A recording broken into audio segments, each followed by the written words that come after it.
Good day everyone, we are the group 9 and we will discuss about module 11 technical reports.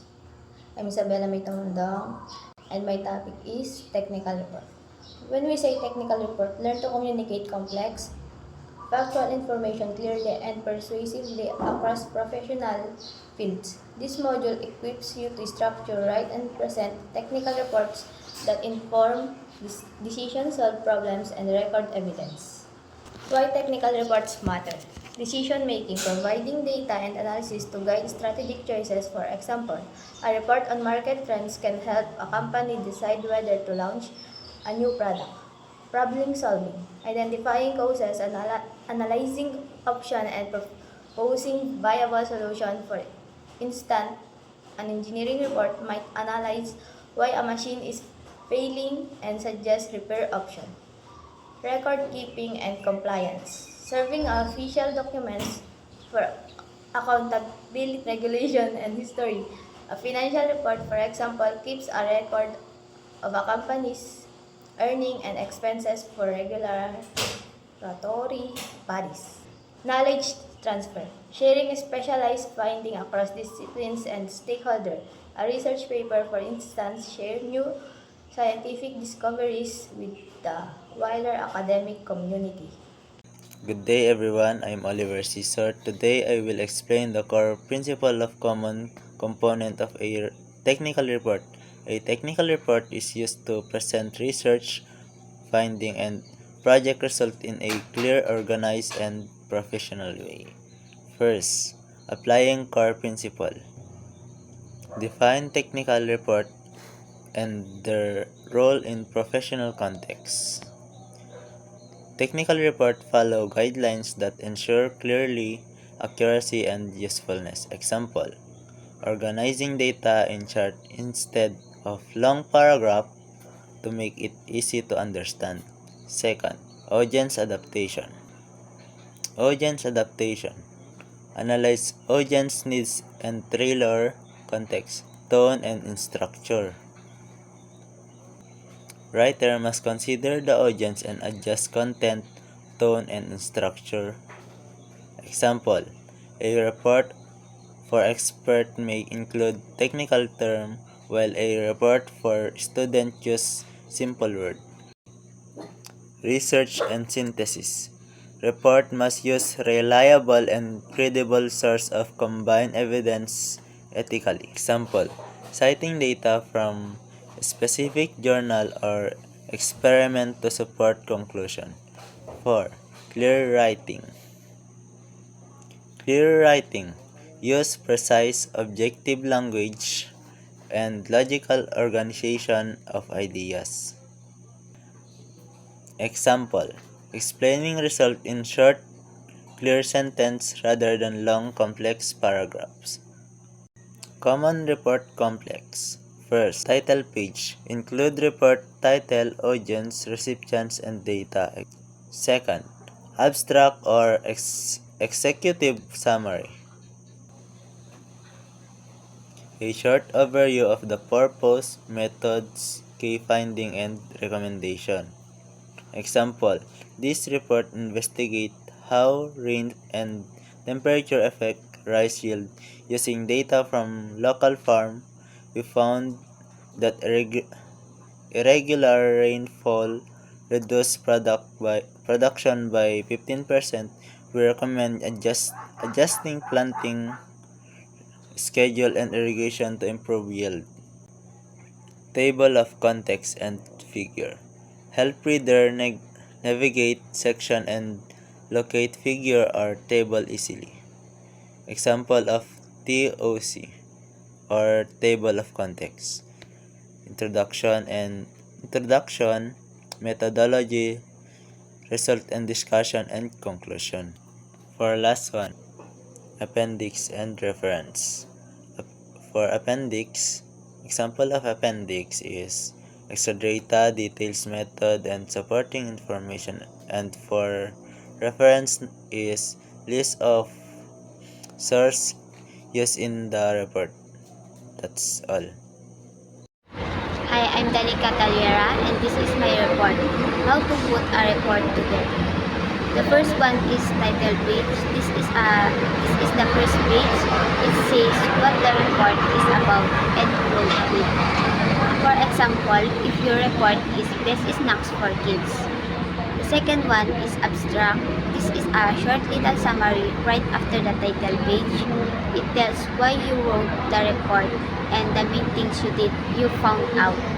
For example, for the snacks report, it might say, I tested 5 snacks to see which kid liked best, and the fruit snack is the favorite. The third one is body. This is the big main part, and it has three things. The methodology. The methodology. Like, I asked 20 kids to try each snacks and pick their favorite. The second one is the result. Like 15 kids choose fruit snacks more than any other. The third one is the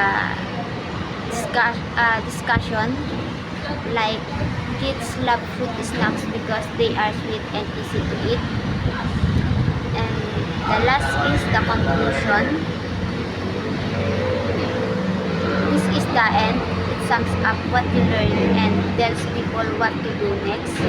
For example, fruit snacks is the best.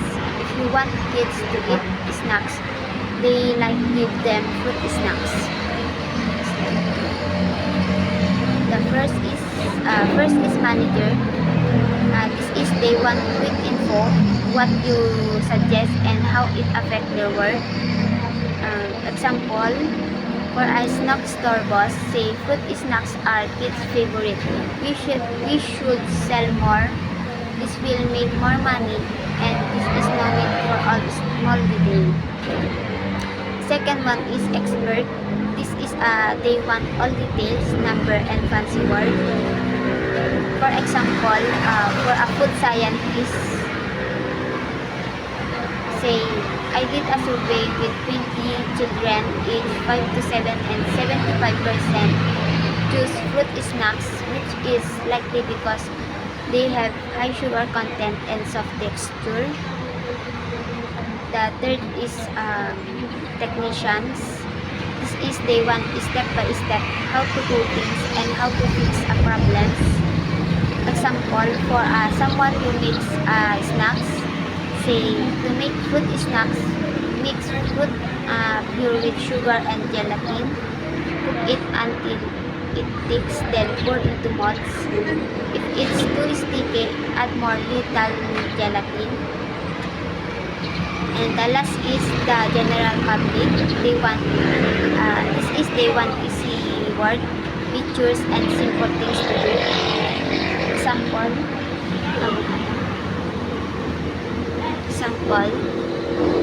for parents say, fruit snacks are great for kids. You can buy them at any store. Good morning, everyone. My name is Angelica Sigolles, and my topic is types of technical report and process report and status report, police report, and medical report and sales report. And this is my explanation. A process report is a document or update to technical or project status of varying or complaining status, ongoing work, and incoming objective. Status report documents summarize a project, open and help project a process or reach a statual deliver when a month of statute. Next is a police report. Official or technical documents by law, official meet, record, ideas, and illegal activities, and of medical report. Official status of documents that by healthcare of processing to summarize of particular medical history, exam, and findings of treatment place,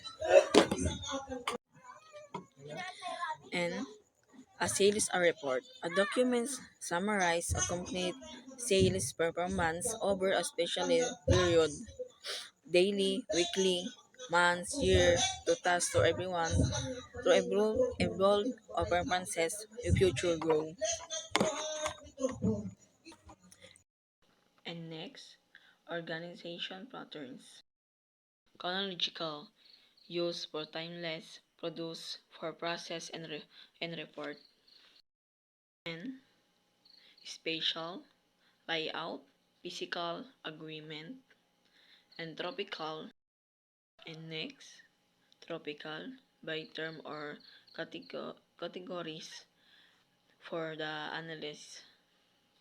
Problem solution, process and issue analyze, then recommend actions.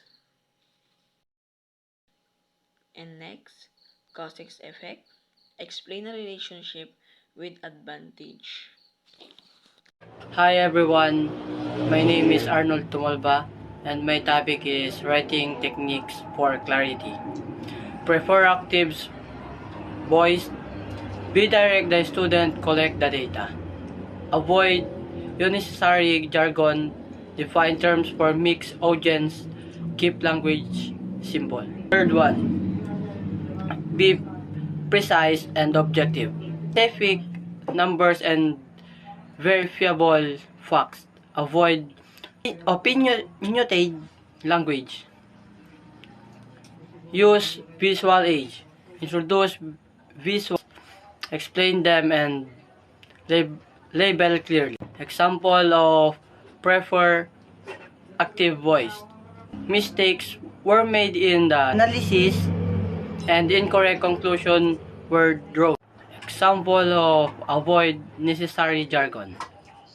Problems were found in how the work was done and bad result came from it. The example of be precise and objective. The project was kind of late and did not work well. An example, use visual aids. A group of people around a table, no one pointing. Conclusion and next steps. Mastering technical reports improves decision making, problem solving, and professional communication across discipline. Practice structuring reports for purpose and audience. Use clearly objective language and support conclusion with evidence. Seek feedback, refine drafts, and apply these skills in your academic